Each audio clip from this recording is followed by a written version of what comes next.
हाय hello नमस्कार, मी Shweta, your Bombay girl in Dubai. Welcome back to my YouTube channel. By the way, before starting this video, if you are new to my YouTube channel, please do subscribe.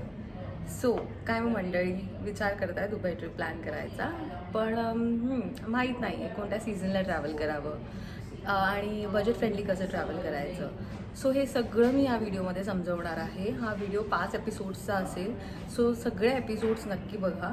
आज आपण part 1ला start करतो आहे, episode 1, ज्याच्यामध्ये मी तुम्हाला सांगणार आहे की कोणता सीझन वाईज तुम्ही कसं ट्रॅव्हल करू शकता, कसं बजेट फ्रेंडली तुम्ही ट्रॅव्हल करू शकता, हे सगळं या फर्स्ट व्हिडिओमध्ये आपण कव्हर करणार आहोत. सो दुबई ट्रिप प्लॅन करायच्या अगोदर तुम्हाला एक गोष्ट जी समजून घ्यायची असेल ती म्हणजे ह्या इथे 2 सीझन असतात. एक असतो तो असतो लो सीझन, बजेट सीझन. एक असतो जो पीक सीझन. सो आपण पहिले लो सीझनपासून स्टार्ट करूया. सो तुम्हाला एक अंदाजा येईल पीक सीझनमध्ये कसे डिफरन्सेस असतात इन टर्म्स ऑफ तुमचं स्पेंडिंग कसं होतं किंवा किती खर्च होतो त्या सगळ्याचा. सो बजेट सीझन हा स्टार्ट होतो मिड ऑफ एप्रिलपासून ते मिड ऑफ सप्टेंबरपर्यंत. हो, मला माहिती आहे तुम्ही म्हणत असाल की खूप सगळ्यांकडून ऐकलं असेल की गरमी खूप असते इथे या सीझनला. हो असते, नाही मी असं म्हणत नाही आहे, पण हा सगळ्यात बेस्ट सीझन आहे जर तुम्ही बजेट फ्रेंडली ट्रिप प्लॅन करत असाल तर. बिकॉज एक तर फ्लाईट्स खूप चीप असतात. ऑलमोस्ट तुम्हाला 15,000 to 22,000मध्ये रिटर्न फ्लाईट तुम्ही बुक करू शकता. सेकंडली इथे भरपूर तुम्हाला डिस्काउंट्स मिळतात हॉटेल्सद्वारे. सो तुम्ही खूप साऱ्या 3 स्टार 4 स्टार 5 स्टार्स हॉटेल्समध्ये राहू शकता आणि तुम्हाला खूप उत्तम दरामध्ये तुम्हाला इकडचे पर नाईटचे रेट्स मिळतील. सो बजेट सीझनमध्ये जर तुम्ही ट्रॅव्हल करणार असाल तर तुम्हाला 100 to 150 दरम्यान including everything like all the taxes तुम्हाला पर नाईटचा हा स्टेचा रेट मिळतो. ह्याच्यामध्ये ब्रेकफास्ट इन्क्लुडेड नसेल, मी फक्त तुम्हाला रूम रेट सांगते.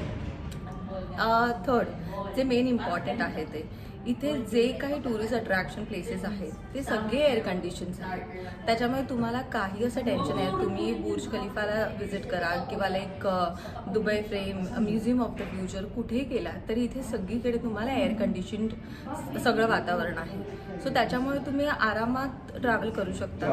फक्त काय करायचं आहे, लाईट कपडे पॅक करायचे, सनस्क्रीन लावायचं भरभरून, सो उन्हाचा त्रास होणार नाही, स्पेशली मुलींसाठी टॅन होणार नाहीत तुम्ही, आणि बस you are good to go.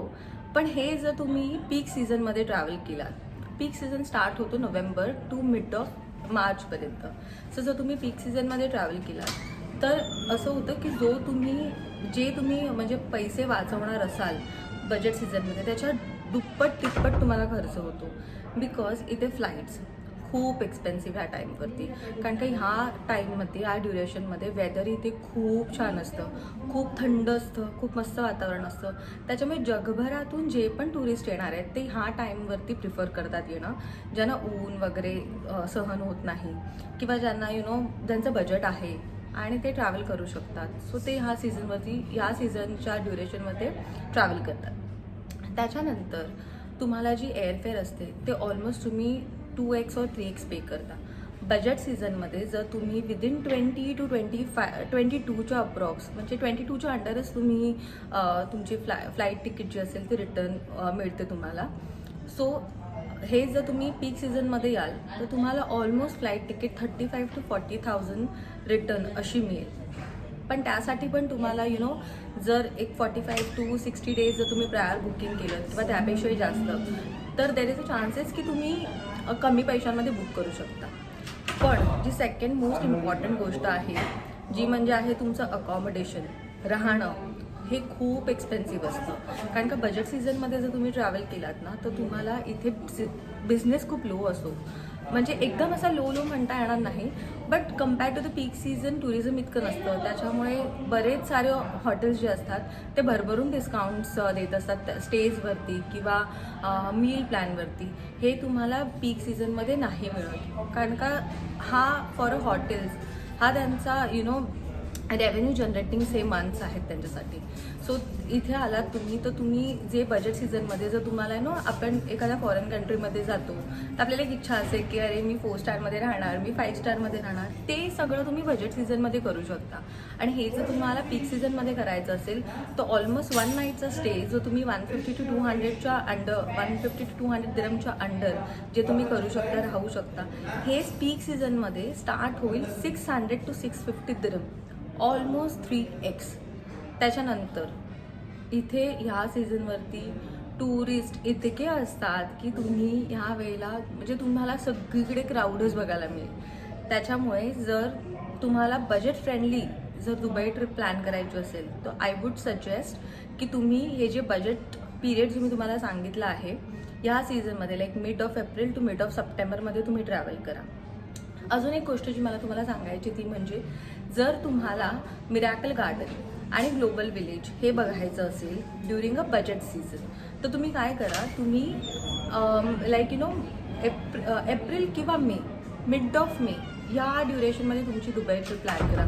Because miracle garden आणि ग्लोबल विलेज हे मिड ऑफ मे ते ऑक्टोबर एंडपर्यंत हे क्लोज असतं ड्यू टू द ह्युमिडिटी, खूप जास्त ऊन. त्याच्यामुळे या टाईमवरती हे गार्डन्स आणि ग्लोबल विलेज बंद ठेवतात. सो अकॉर्डिंगली तुम्ही तुमची ट्रिप प्लॅन करा. प्लीज पाठीमागचा जो आवाज येतो तो इग्नोर करा कारण का मी सध्या कामासाठी बाहेर आलेली. So I just thought of recording this video. आणि ऑफकोर्स मी इथे जिथे बसलेली आहे ह्या कॅफेमध्ये जो जेव्हा केव्हा तुम्ही दुबईमध्ये याल तेव्हा नक्की व्हिजिट करा. हा इकडचा एक लाईक हिडन जेम कॅफे आहे. मला आय एम शुअर खूप जणं जी दुबईत राहतात त्यांना पण माहीत असेल. हा इतका आल्यानंतरच इतके एक डिफरंट वाईब आहे. मी ह्याची शॉर्ट स्टोरी पोस्ट करेनच इंस्टाग्राम आणि यूट्यूबवरती, तर नक्की बघा. आणि ह्याच्या व्यतिरिक्त पण तुम्हाला काही इन्क्वायरीज असतील, काही क्वेरीज असतील, तुम्हाला काही समजलं नसेल तर मला नक्की कॉमेंट बॉक्समध्ये सांगा. आता पण पार्ट 2 जेव्हा मी अपलोड करेन इन 3 to 4 days तर पार्ट 2मध्ये आपण काय बघणार आहोत तर पार्ट 2मध्ये मी तुम्हाला सांगेन की फ्लाईट तिकीट स्वस्त दरात कशा तुम्ही बुक करू शकता, इकडचे UAE विजा गाईडलाईन्स काय आहेत. थर्ड एपिसोडमध्ये आपण बघणार आहोत की स्वस्त दरामध्ये तुम्ही accommodation even if you are coming to the peak season or low season affordable रेट्समध्ये तुम्ही कसे बुक करू शकता, कुठे बुक करू शकता. देन फोर्थ असेल तुम्ही कुठे कुठे फिरू शकता. बुर्ज खलिफा, त्याच्यानंतर Al Seef, gold souk, miracle garden, global village, Dubai frame, museum of future, ह्या सगळ्या गोष्टी तर आल्याच. पण काही हिडन जेम्स आहेत. जर तुम्हाला वेळ असेल, जर तुम्ही 5 to 7 डेजची जर ही ट्रिप प्लॅन करत असाल तर अजून काही हिडन जेम्स आहेत किंवा अजून काही इनडोअर आउटडोअर ॲक्टिव्हिटीज आहेत ज्या मला नक्की आवडतील शेअर करायला. आय वॉन्ट की तुम्ही जर इथे आलात तर तुम्ही त्या मिस नाही कराव्यात. सो नक्की एपिसोड तो बघा. एपिसोड 5मध्ये आपण काय बघणार आहोत, तुमचा आणि माझा सगळ्यांचाच इनफॅक्ट आवडतीचा विषय तो काय असतो, शॉपिंग ना. पण शॉपिंग पण तुम्ही 40 to 70 like up to 40 to 70% ऑफमध्ये कसे करू शकता, कुठून करू शकतात. म्हणजे branded perfumes, luxury perfumes, branded bags, हे सगळे तुम्ही इथे ऑफ डिस्काउंट्समध्ये कुठे जाऊन तुम्ही खरेदी करू शकता. And that too original. I am not saying की first copy or like any dupes, नाही, ओरिजिनल. तर हे सगळं तुम्हाला या एपिसोड्समध्ये बघायला मिळणार आहे. हा जस्ट फर्स्ट एपिसोड मी अपलोड केला आहे. जर तुम्हाला अजूनही काही क्वेरीज असतील, तुम्हाला काही अजून क्वेश्चन्स असतील तर नक्की मला कमेंट बॉक्समध्ये सांगा. मला नक्की आवडेल तुमच्या प्रश्नांना उत्तर द्यायला. आणि येस, हा व्हिडिओ आवडला असेल तर नक्की लाईक, शेअर आणि सबस्क्राईब करा. आणि हो, नक्की पार्ट 2 आणि ह्या पुढचे सगळे सीझन्स बघायला विसरू नका, सगळे एपिसोड्स बघायला विसरू नका. कारण का खूप इन्फॉर्मेशन मी देणार आहे तुम्हाला. पर्पजली मी हा एक सलग व्लॉग नाही केला आहे बिकॉज मला असं हवं होतं की मी तुम्हाला प्रत्येक टॉपिकवरती एक इन्फॉर्मेटिव्ह असा एक व्लॉग बनावा. म्हणून मला असं वाटत होतं की प्रत्येक टॉपिकवरती मी एक डिफरंट व्लॉग बनवते जेणेकरून मी स्वतः तुम्हाला खूप साऱ्या गोष्टी सांगू शकेन. तर yes, that's it for today's video. Thank you so much. If you have like this video, like, share and subscribe. Thank you.